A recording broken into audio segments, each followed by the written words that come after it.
Namaskara. I am Manorama. Welcome you to the Nupura Bhramari Shravana Sarani audio series. Listenership is the first and foremost factor which drives anyone towards a particular goal. This is clearly evident through the story of Prahlada and Hiranyakashipu as well. Hiranyakashipu never listened to anybody except for his own boastful ego, whereas Prahlada's Shravana means listenership in his mother's womb itself directed him to have the Sakshatkara of Narasimha. As you all know, the Shravana Sarani series also aims to explore those areas which helps to understand the form and content of our Sanatana Parampara.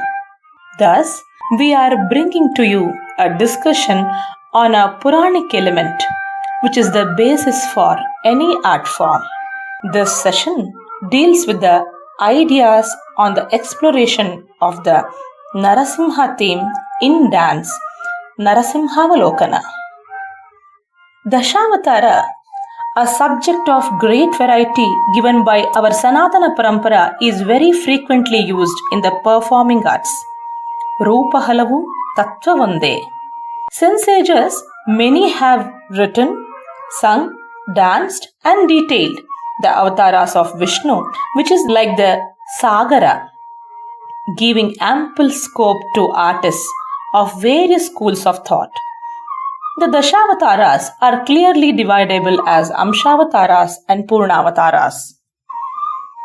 Amshavataras like Matsya, Kurma, Varaha, Narasimha, Vamana are those special characters which appear at a particular time to establish dharma and eradicate adharma.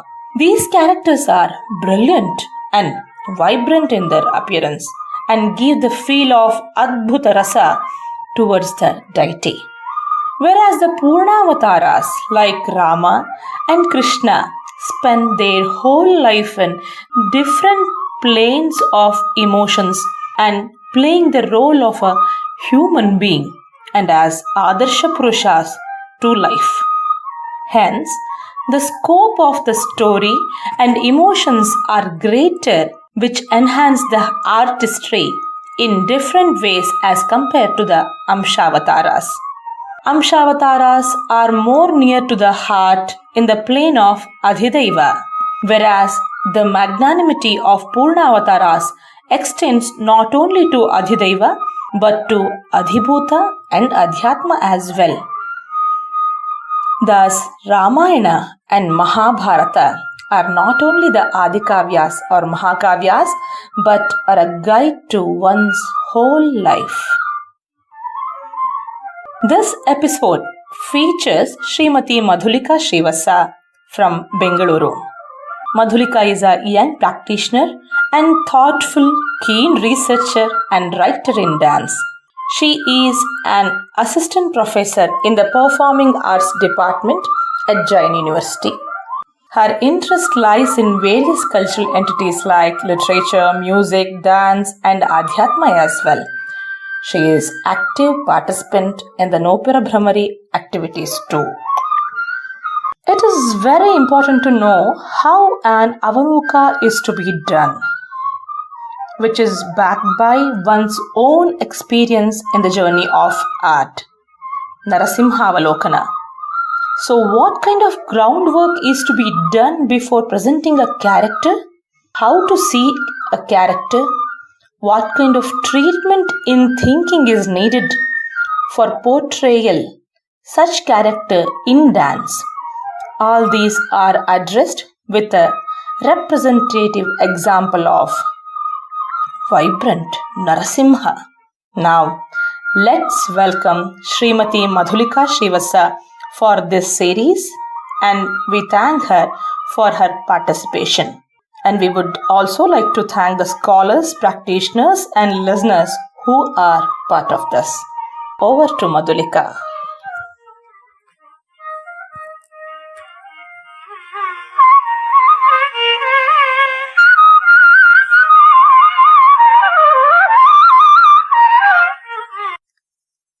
Namaste.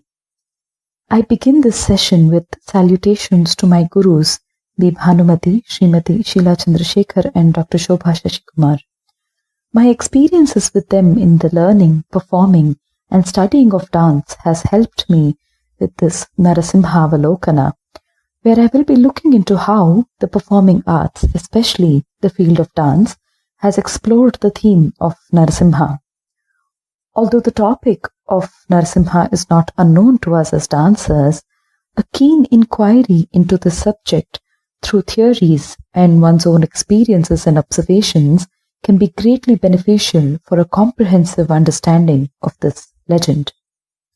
The first question arises as to why we have chosen Narasimha. The Dashavataras of Vishnu is a very popular theme amongst the artists. The sheer vibrance of the stories that are available, the variety and the quantity of characters present, such as devas and asuras and animals and humans, and the range of emotional possibilities that comes along with all this, and not to forget the mystical and fantasy-like elements that appear in the stories, all of these innately provide an exhaustive and a highly explorative opportunity for art expression. Amidst all this, the character and the legend of Narasimha is like a confluence of two extreme natures that we can find. On one hand, we have the majestic king of animals, the lion, and on the other, the highly intellectual human form. The amalgamation of these two natures or gunas has immortalized the terrifying yet magnificent form of Narasimha. This variety and the in-depth possibility is very much essential for theatrical representation and for danceability. It is good to note here that in the Natya Shastra, Bharata has given a beautiful nomenclature for theme or the plot as itivritta. So what do we mean by danceability of an itivritta? How to decide whether a story is fit for theatrical presentation? On what lines should we conceptualize and concretize a kathavastu into angika? These are some of the queries that often haunts the mind, and let us try to answer some of these in the light of the Narasimha legend. First and foremost, the requirement for danceability is the availability of visuals and imagery, something that is instantly captivating to the mind. And this is abundantly available in the Narasimha legend that we all know of so very well. The austerities of Hiranyakashipu, the atrocities of his assumed invincibility, and the many ways in which he tries to kill his own son, the unwavering devotion of Prahalada, the miraculous means by which this little boy remains unharmed, and the breathtaking form of Narasimha, all these provide very rich visuals and imageries for dance. And the innate nature of the Kathavastu here guides the artist to focus on such incidents and episodes of the story for an appropriate as well as an impactful depiction of it. So the impact of a theme, its communication and enjoyability is determined by the paramount principle of rasa. It is the goal, the process and the hallmark of success of any presentation. Bharata has provided us with a simple yet encyclopedic sutra for this, which says, Vibhava-nubhava vyabhichari samyoga drasanishpattihi, which means the combination of vibhavas, anubhavas and vyabhichari bhavas results in the realization of rasa. Bharata has mentioned 8 such sentiments: Shringara, Hasya, Karuna, Raudra, Veera, Bhayanaka, Bibhatsa and Adbhuta. So now the question arises, why is this Rasa Sutra relevant here? Don't we all know or accept that the Narasimha lore is a representative of the Raudra Rasa? How can a dancer benefit from this understanding? Let us try to explore these topics. This beautiful theory of emotions becomes important because it is the fundamentals of exploring Sattvika Abhinaya, which is the mode of communication through emotions. It is the inception as well as the culmination of experience, and when these aspects are well examined, the character and the story becomes well conceptualized. The Narasimha legend is no exception to this. It is so packed with a variety of emotional possibilities. One dominant emotion becomes the Sthai Bhava, and the other transitory but powerful emotions become the Vyabhichari Bhavas that are going to enhance this Sthai. So depending on the intent and the intensity of the artist performing this episode, the state of mind of the spectator, and the technique used to communicate the theme, the nature of the emotion experienced may vary. When the fury of Narasimha is elaborated, it is Krodha experienced as Raudra. When the ways he tore apart Hiranyakashipu is explicitly detailed, the Krodha becomes supportive to Jugupsa experienced as Bibhatsa. When the focus is on Kayadhu and Prahlada, the emotions remold into Bhaya. When the victory of good over evil is established, the Utsaha is a celebration of Veera.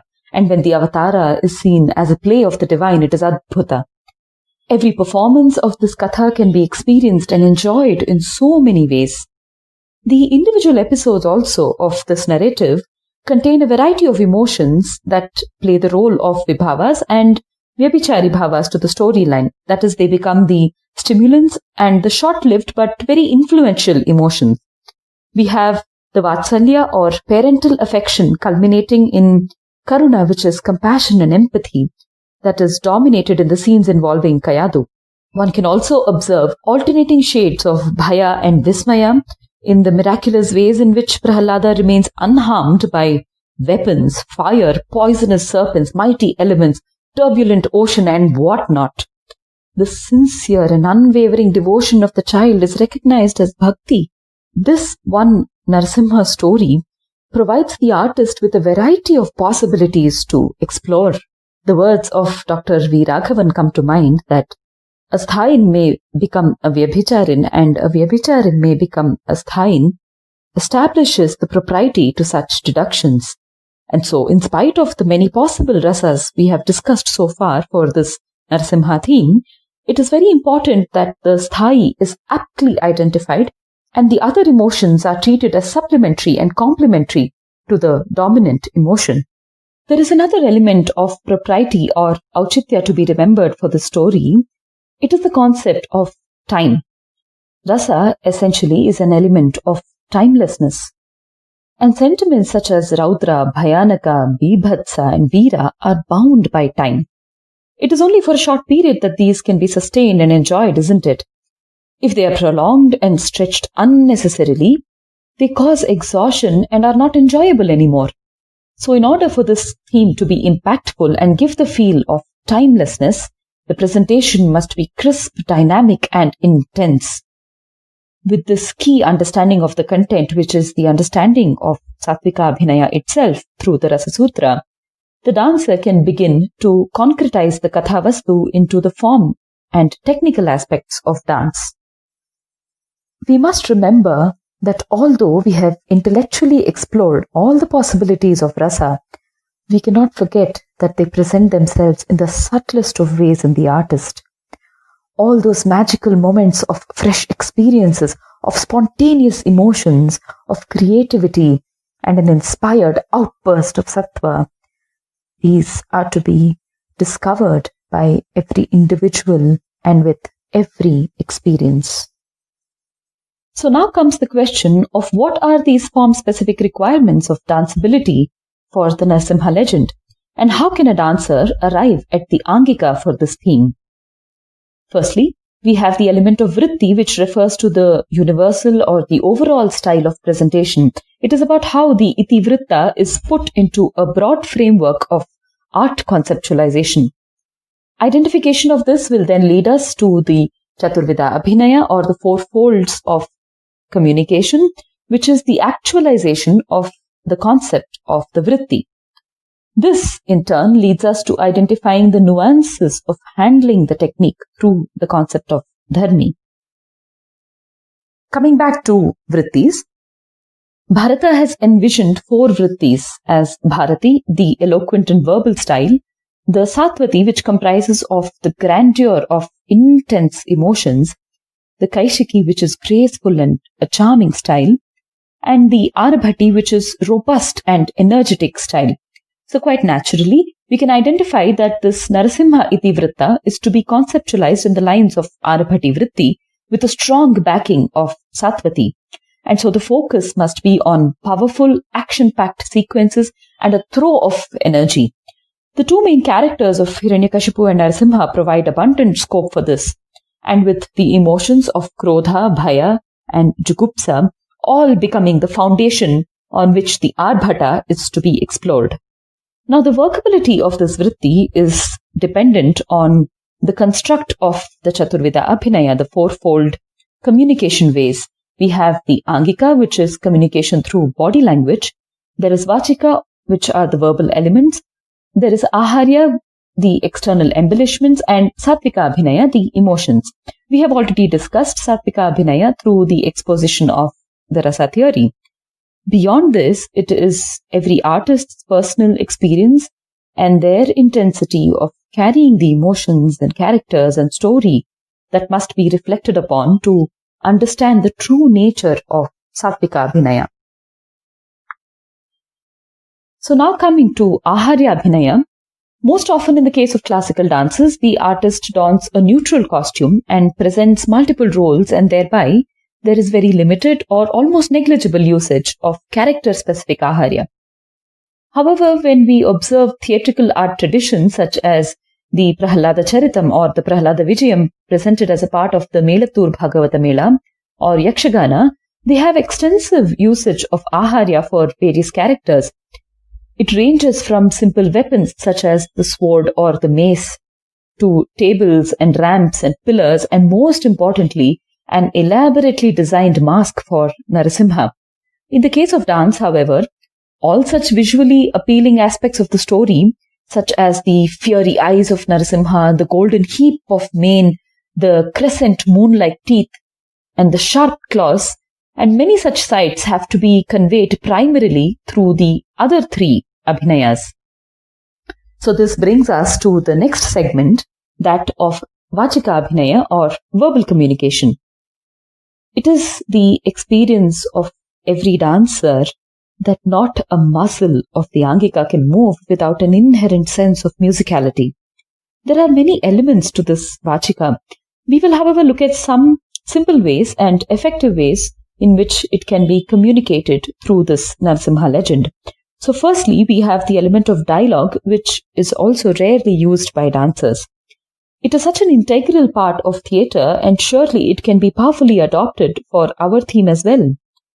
With the help of the music ensemble, well-worded dialogues in the regional languages maybe can add so much value to the story. I'm sure all of us can recollect the wonderful dialogue rendition of Dr. Rajkumar in the movie Bhakta Prahlada. So wouldn't it be thrilling to create this effect in dance as well? So it would be very apt to use such dialogues being rendered by the music ensemble, or at times, if it is suitable, even by the artist on stage. One incident especially comes to mind. The boon that Hiranyakashipu seeks for his invincibility is full of interesting dualities that he wishes to challenge. So with appropriate usage of similes and metaphors and other suitable figures of speech or alankaras, this scene can be very easily adapted into dialogues and would be so conducive to the feel of Arbhati Vritti. We also have the option of using the dance technique of jatis, which are patterned and aesthetic combination of syllables, of numerical variations, of tonal variations, and many rhythmic possibilities. These are suitable for scenes like the entry of Hiranyakashipu, the breaking of the pillar, the fight sequences, and many more such examples from the story.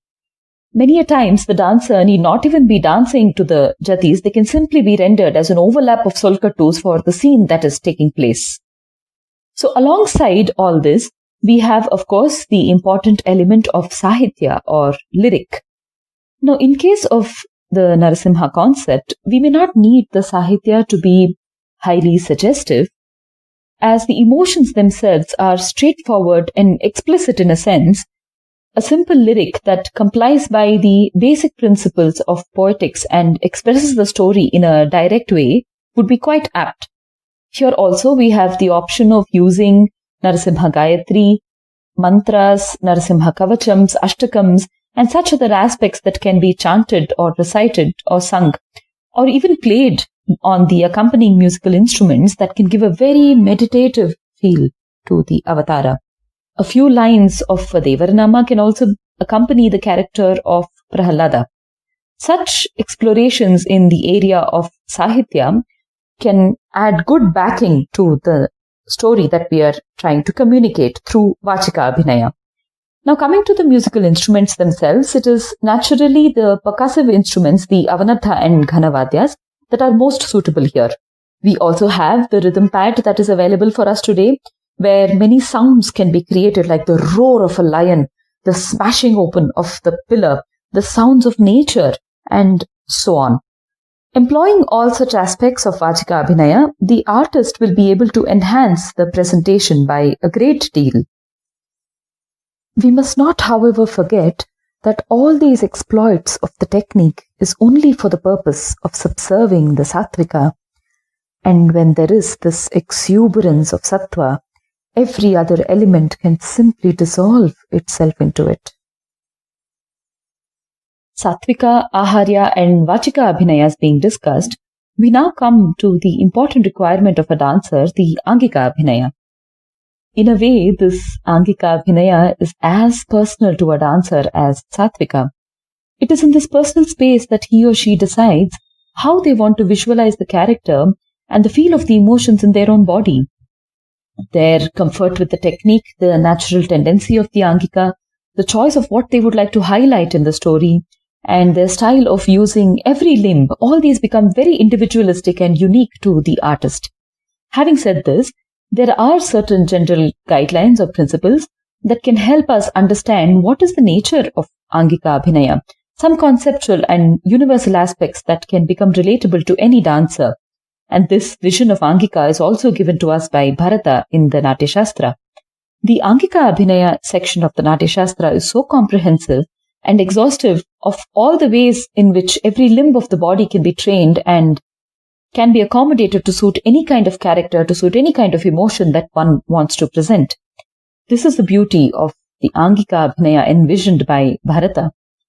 With reference to the Narasimha story, we are already aware that we are looking for possibilities of expressing and of experiencing Veera, Bhayanaka, Raudra, Bibhatsa, and such emotions in a powerful and Arabhati Vritti dominated body language. So when we look at the overall feel of the body language that is expected for suiting these characters and emotions, of the two styles suggested by Bharata as Uddhata, which is forceful, and Sukumara, which is graceful, it is the Uddhata Pradhana Angika that should dominate. Of course, for the characters of Kayadhu and the little Prahlada, the Sukumara Prayoga will also be suitable. Next, we have the concept of Rechakas. The Rechakas are explained as embellishments or enhancements and beautiful ornamentation of a movement. Bharata has suggested 4 such possibilities. We have the Pada Rechakas, which are nuances of the feet, the Kati Rechakas, the embellished movements of the waist, the Griva or Kantha Rechakas, those of the neck, and the Hasta or Kara Rechakas, those of the hand. Amongst these, the Hasta Rechakas can be very aptly used for the depiction of the Simha's paws. And most certainly, the Griva Rechakas can be exceedingly interestingly and excellently employed for the character of Narasimha.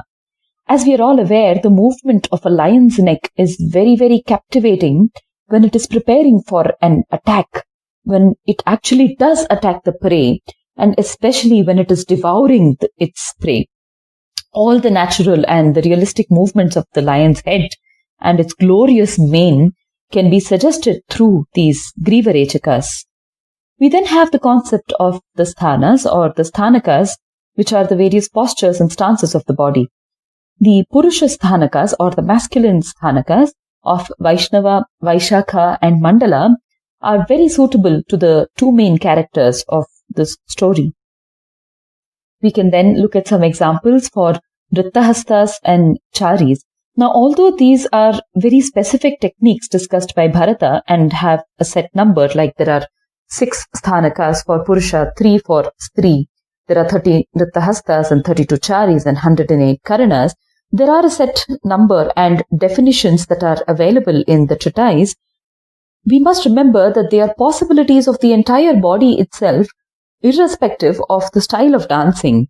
This is what we need to understand when we approach the Angika Abhinaya concept of the Natya Shastra. So the Vrittahastas are movements of the arms, actually the entire upper half of the body, the torso, and the Charis are movements below the waist of the lower half of the body. So these 2 elements cover the entire Angika itself, isn't it? A few possibilities could be the Nrittahastas, Urdhva Mandali and Mushtika Swastika for Narasimha grabbing hold of Hiranyakashipu and tossing him around. The Swastika and Viprakirna when Narasimha tears open the demon. Rechita and Pallava when he continues to pull out the gut of the Asura, and others such as Avidhavaktra and Dandapaksha for establishing Hiranyakashipu's arrogant character. All these are some examples, a few possibilities that can be conveniently and effectively adapted for character portrayal. Another important observation of the hasta for this theme is the mention of an asamyuta hasta in the Natya Shastra as Urnanabha. This hasta, very, very clearly, is a depiction of the paws of an animal. Alongside other vinyogas, of course, it does mention that this hasta is used for, or rather, is used in the representation of lions and tigers. A similar hasta in a way replaced this Urnanabha as the Simhamukha hasta, which is found in the Abhinaya Darpana treatise. This Simhamukha is more defined and specifically depicting a lion's face. So in a way, we can observe that the Simhamukha hasta is a little more static and restricted and symbolic by nature to suggest the Narasimha avatara. Even in the Dashavatara hastas from the same treatise, the Simhamukha and the Tripataka hasta held together is prescribed for the hasta depicting the Narasimha avatara. However, the Urnanabha hasta is more dynamic and is a suggestion of movement itself. The possibilities of Rechakas for the Urnanabha is definitely higher. While the Simhamukha would be symbolizing or stating Narasimha, the Urnanabha is going to give the impact of Narasimha. All of this, of course, depends on how the artist is executing these movements. Regardless of these differences, it is beneficial and interesting that we have two hastas exclusively connected to the Narasimha character. Speaking of the charis, there are the Bhumicharis, which are earthly in nature, and the Akashacharis, which are of the aerial kind. The Shakatasya, Vichava, Syandita and Apasyandita are very lifelike for the representation of the movements of a lion. And Akashacharis such as Atikranta, Pashwakranta, Dandapada are natural and suitable for both Hiranyakashipu and for Narasimha. So we then come to Karanas, which are the combinations of Vrittahastas and Charis, and by extension also include the Sthanakas. Shatavadhani Dr. R. Ganesh, in his article Ranarangadinda Rasaranga, has wonderfully discussed how these movements are derived from the world around us and have become capable of suggesting emotions. So when we observe the Karanas, a cursory look at the Karanas itself will tell us that there are Karanas for depicting nature, Karanas depicting or imitating movements of animals, there are warlike Karanas, there are acrobatic Karanas, and all of these are greatly beneficial for character roles, for emotions, and for the feel of a total theatre, for the theatrical impact. So with reference to the three main characters of this Narasimha legend, we can observe some Karanas such as Yalaka Kriditam, Leenam and Udkatitam for the carefree little boys singing the glories of Hari.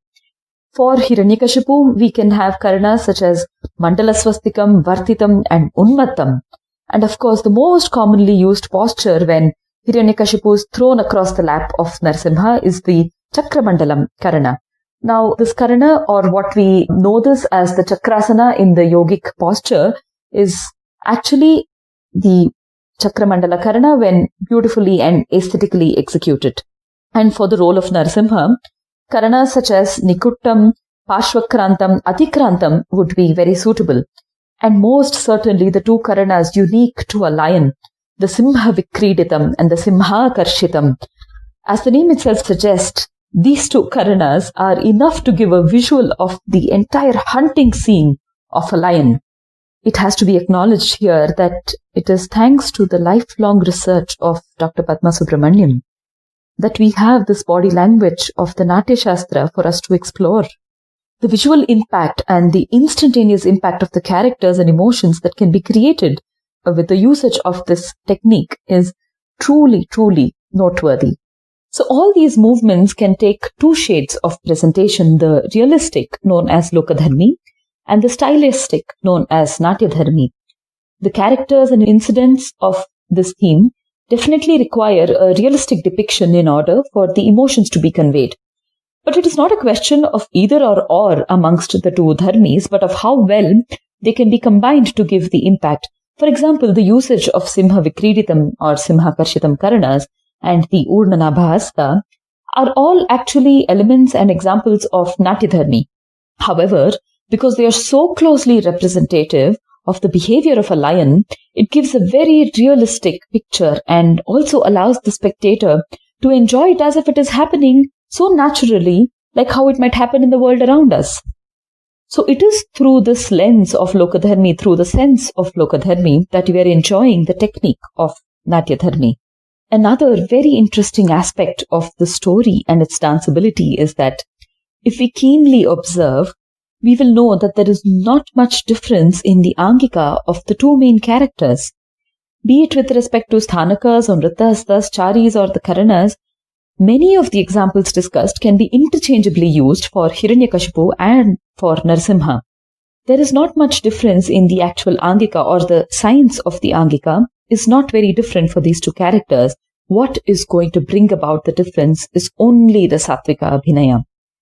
Both the characters demand intense Sattvika and an equally intense and an exuberance of Angika.